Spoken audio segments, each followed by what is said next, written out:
भगवान भगवान की सभी आराधना कब करते हैं? जब वो कोई संकट में होते हैं। भगवान को याद करते हैं जब कोई संकट में होते हैं।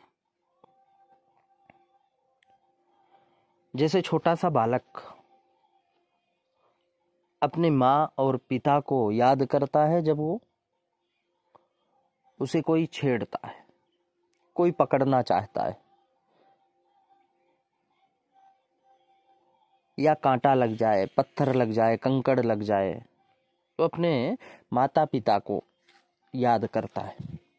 कष्ट में हमेशा दौड़ते हैं अपने माता और पिता।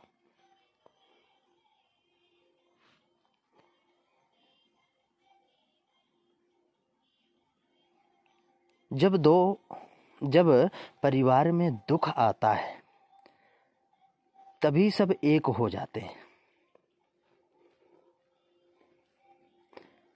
जब परिवार में दुख आता है तब सब एक हो जाते हैं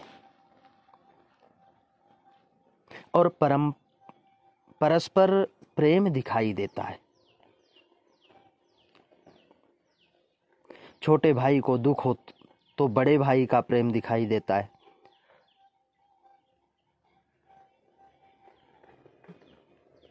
बेटे को कोई कष्ट हो तो माता पिता में प्रेम दिखाई पड़ता है। और वास्तविक माता पिता से बढ़कर इस दुनिया में कोई है ही नहीं। क्योंकि बचपना संभालने के लिए, बचपन अगर हमारा संभल गया, बचपन में माता पिता के द्वारा ताड़ना मिल गई तो जवानी संभल जाती है। और जवानी में गुरुदेव भगवान के द्वारा अगर ताड़ना मिल गई तो हमारी जवानी, बुढ़ापा भी संभल जाता है। इसलिए जीवन में 3 का रहना अनिवार्य है, माता पिता और गुरु। संपत्ति में पति पत्नी का भी प्रेम दिखाई नहीं देता। मैं उसको 1000-2000 के आभूषण दे देता हूँ। एक भक्त कहता है कि हे प्रभु, मुझे संसार का सुख नहीं चाहिए, मुझे दुख चाहिए, क्योंकि तुम्हें कोई सुख में बुलाता ही नहीं। सुख में कोई बुलाता ही नहीं, भूल जाते हैं। माता कुंती ने भी भगवान से कहा था कि मुझे दुख चाहिए। भगवान केशव, अगर कुछ देना चाहते हो तो आप मुझे दुख दो। विपदो नैव विपदो संपदो नैव संपदा। आप मुझे ऐसा दुख दो जिससे मैं आपको कभी भूलूं ही नहीं। जब परिवार में दुख आता है तो तभी सब एक परिवार हो जाता है। कितना भी लड़ाई झगड़ा होता रहे, गांव में कोई झगड़ा हो जाए, लेकिन जब कोई व्यक्ति यदि संसार से विदा लेता है तो एक हो जाते हैं। तभी दिखाई पड़ता है कि ये माया के कारण, माया के मोह के कारण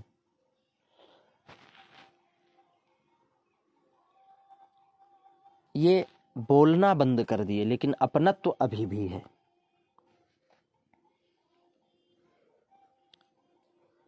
भाई भाई में झगड़ा हो जाए, छोटे भाई को कोई कष्ट होगा तो बड़ा भाई दौड़ता चला आएगा। सबसे पहले अगर खड़ा होगा तो भाई खड़ा होगा, पिता खड़े होंगे, माँ खड़ी होगी, गुरु खड़े होंगे।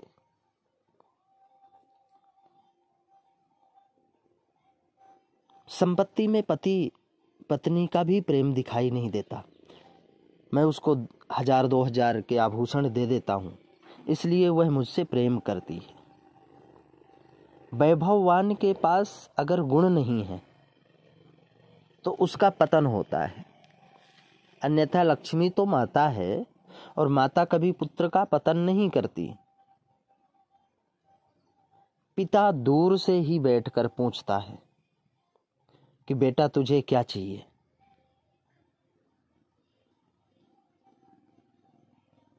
पिता का प्रेम कड़कपन है और स्वाभाविक है, कड़ापन होना भी चाहिए।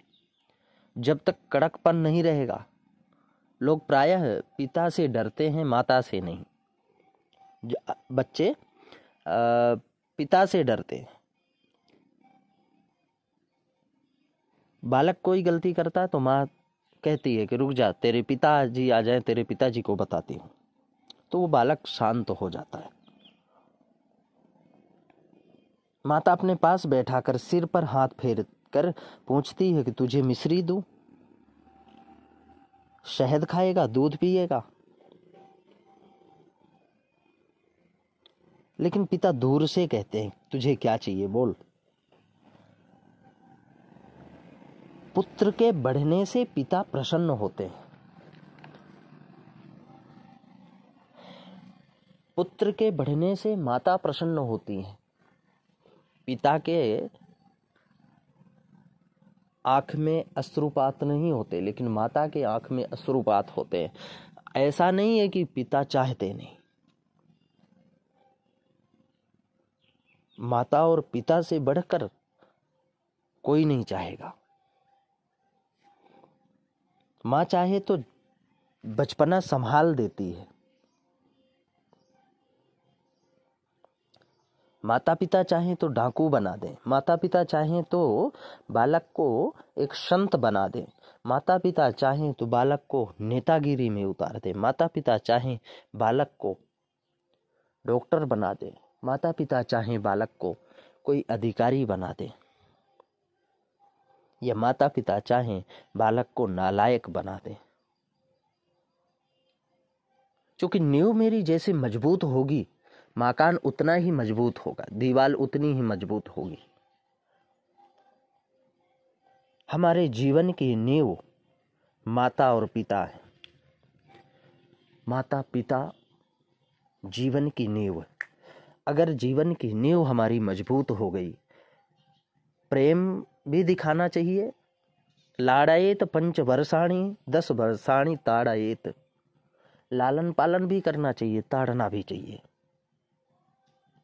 क्योंकि ज्यादा बालक से प्रेम करने से बालक बिगड़ता है। जैसे धुंधली देवी बहुत प्रेम की और इतना प्रेम की कि बाद में कुआं में ही गिरना पड़ा उसको, माँ को। पिता को जंगल में जाकर के साधु संतों के चरणों में रोना पड़ा। पिता एक बार रोए कि पुत्र नहीं है, और दोबारा रोए कि पुत्र, ऐसे पुत्र से तो बिना पुत्र ही ठीक। कारण कि उनका बचपना नहीं संभाल पाए।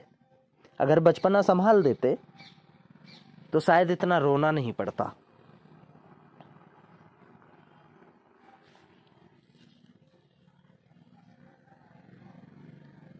भक्त कहता है, हे प्रभु, मुझे वैभव और सुख और मुक्ति नहीं चाहिए। मेरी एक ही मांग है कि मुझे जन्म दे, परंतु शर्त यह है कि उसमें मैं तेरा स्मरण करूं, तेरा काम करूं और धर्म को पुष्ट करूं। नहीं तो बैल जैसे जीवन मुझे नहीं चाहिए। आज जन्म हुआ है, खुशियां हुई है, बालक पाठशाला गया, स्कूल गया, विद्यालय गया, आगे चलकर विवाह हुआ, परिवार बढ़ा, परिवार की पूर्ति हेतु खूब दौड़ा, फिर शरीर बूढ़ा हुआ, बीमार हुआ,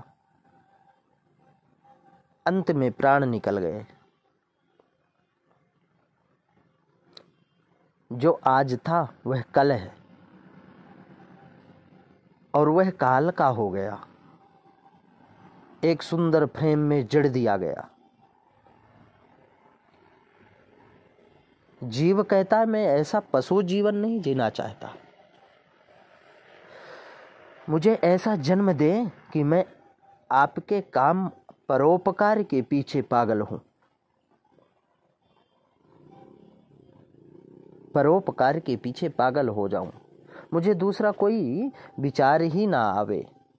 मैं उठते बैठते एक ही विचार करूं कि मेरा प्रभु कौन से काम से प्रसन्न होगा,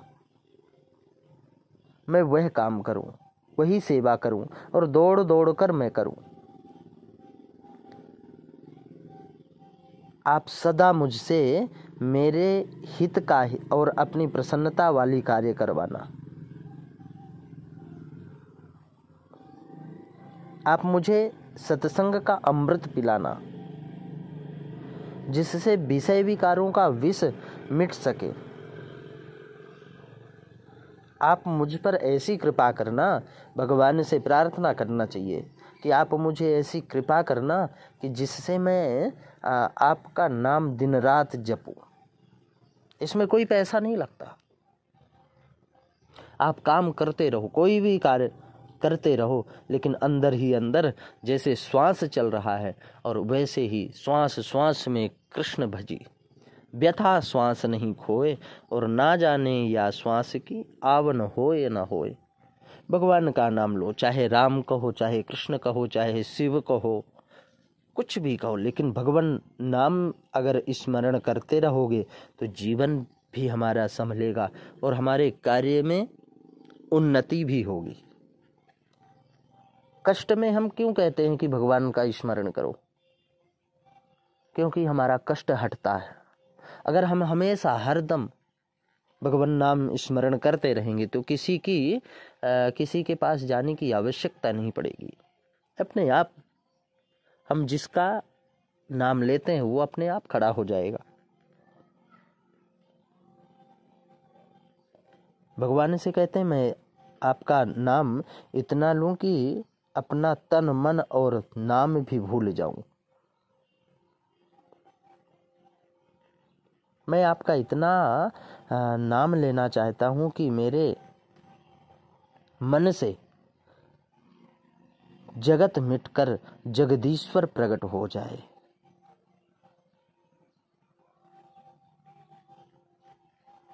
मैं चाहता हूं कि दिन रात तेरा काम निष्काम सेवा करता रहूं। अपने सुख और परिवार के लिए तो सभी लोग काम करते हैं, किंतु मैं चाहता हूं कि अपना जीवन आपकी प्रसन्नता में खर्च करूं। किसी लड़के को माँ ने 1 रुपए देती है, किसी लड़के को माता पिता 1 रुपए देते हैं और वो लड़का मेला में जाकर गन्ने का रस पीता है, झूले में बैठता है, ये मिठाई खाता है, पकौड़ी खाकर वापस आ जाता है। परंतु एक लड़के को जब पैसा मिला तो वो एक लड़का ऐसा है जो सोचता है कि माँ ने मुझे रुपया दिया, पिता ने मुझे रुपया दिया, तो मैं माँ और पिता के लिए क्या लेकर जाऊं। माता पिता नित्य माला फेरते हैं, उनकी माला टूट गई है, इसलिए माँ पिता के लिए मैं माला लेकर जाऊं। वह माला लेकर आता है, माँ को देता, पिता को देता। उसी समय माँ और पिता को कैसा लगता होगा, यह माँ और पिता बनकर ही मालूम हो सकता है।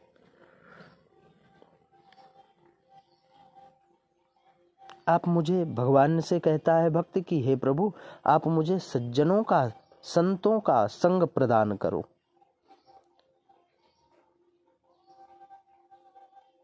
क्योंकि दुष्टों के संग से मैं बिगड़ जाऊंगा।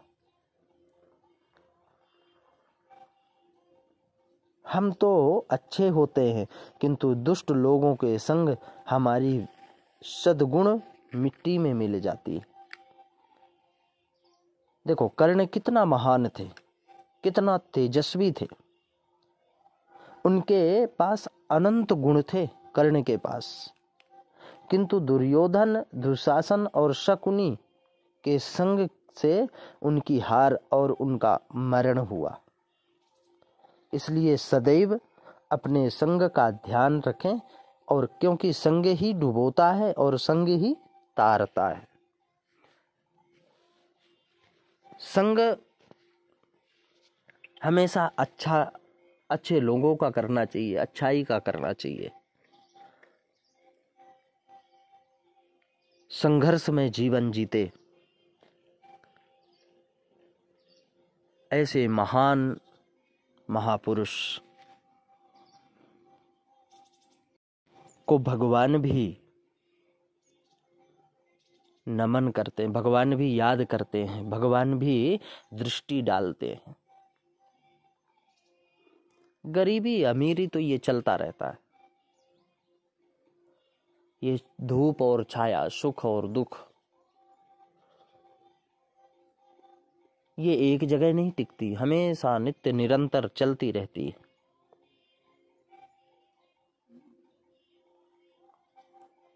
हमें हमेशा भगवत भाव में ही और माता पिता की सेवा में ही समय व्यतीत करना चाहिए, क्योंकि दोबारा फिर ऐसा समय नहीं आएगा। खाने के लिए तो मिलेगा, भगवान देते हैं, सबको देते हैं, तुम्हें भी देंगे। एक जगह लिखा था, रे मनुष्य तू दीन होकर के घर घर क्यों भटकता है, तेरा पेट तो शेर भर आटे से ही भर जाता है। भगवान उस समुद्र को भी भोजन पहुंचाते हैं और उस चींटी को भी भोजन पहुंचाते हैं। 400 कोस लंबा चौड़ा जिसका पेट है, उदर है, उसको भी भगवान देते हैं, पेट में आहार देते हैं। फिर तू क्यों भटकता है? एक मुट्ठी आहार में ही तेरा पेट तो भरता है, फिर तू क्यों भटकता है? हमारे अंदर विकृताएं आ गई, और आने का कारण है अपने माता पिता की सेवा और अपने गुरु की सेवा भूल गए। हमारे जीवन में यदि माता और पिता और गुरु की सेवा रहे तो न तो अधर्म हो सकता, कभी भी अधर्म के मार्ग में चल ही नहीं सकते, अंकुश लगा रहता है, और वो अंकुश माता पिता और गुरु की सेवा से ही लगता है। अन्यथा दुनिया है, दुनिया में ना जाने कितने लोग ऐसे हैं जो अपने माता पिता को अनाथालय में भेजते हैं। कारण यही है, अपने माता पिता की सेवा नहीं किए। बचपन से उनको संस्कार नहीं मिला, और जब संस्कार जिसको मिलता है वो हमेशा अपने माता पिता की सेवा, अपने गुरु की सेवा करता है।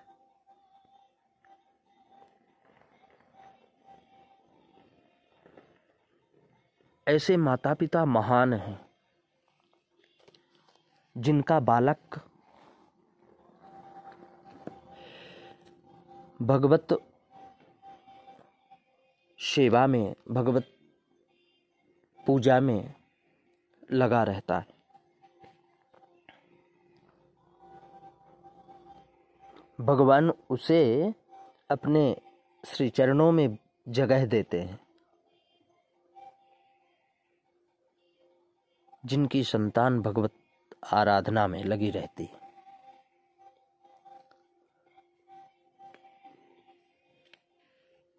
जीवन का कोई ठिकाना नहीं रहता। आपने बहुत संघर्ष किया, और ये संघर्ष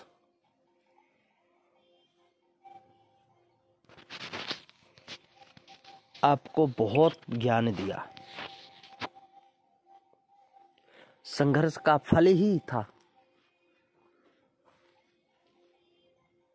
कि आपके जाने के बाद जिसको भी आप एक बार भी मिले,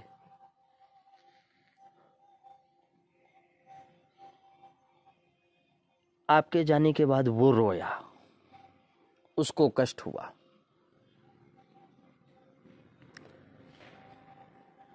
भगवान ऐसे ही कोहिनूर को अपने पास अपने श्री चरणों में जगह देते हैं। आप बहुत महान हैं।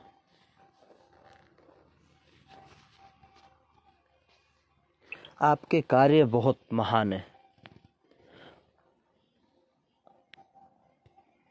जब पेड़ अच्छा होता है ना तो फल भी अच्छे लगते हैं।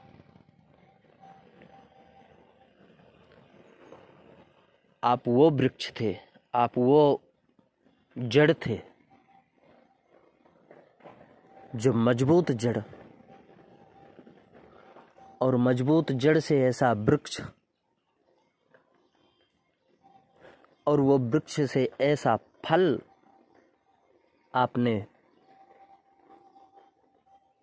दिया जो भगवत सेवा में वो फल अर्पित हुआ। भगवान भी प्रसन्न होकर उस फल को भी चखते हैं, उस फल का स्वाद लेते हैं, और फल के साथ साथ उस वृक्ष को भी याद करते हैं। ये किसका वृक्ष है, ये किसका फल है।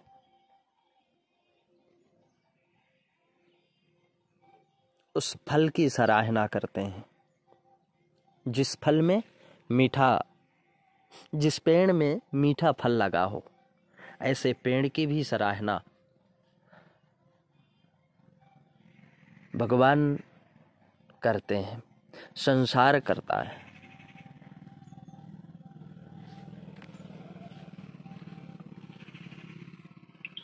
जीवन जीना चाहिए तो फूलों की तरह नहीं, एक दिन खिले और दूसरे दिन बिखर जाए। जीवन जियो तो किसी पाषाण की तरह जियो कि अड़िग बना रहे, संघर्ष में जीवन रहे। किसी पत्थर की तरह जियो, सर्दी गर्मी बरसात हर समय हर मौसम को सहन करने की शक्ति हो, और वो शक्ति आप में थी। अन्यथा ऐसा फल प्राप्त नहीं होता। वही फल भगवत सेवा में लगा हुआ आपको पुनः बारंबार ऐसे माता पिता को बारंबार प्रणाम।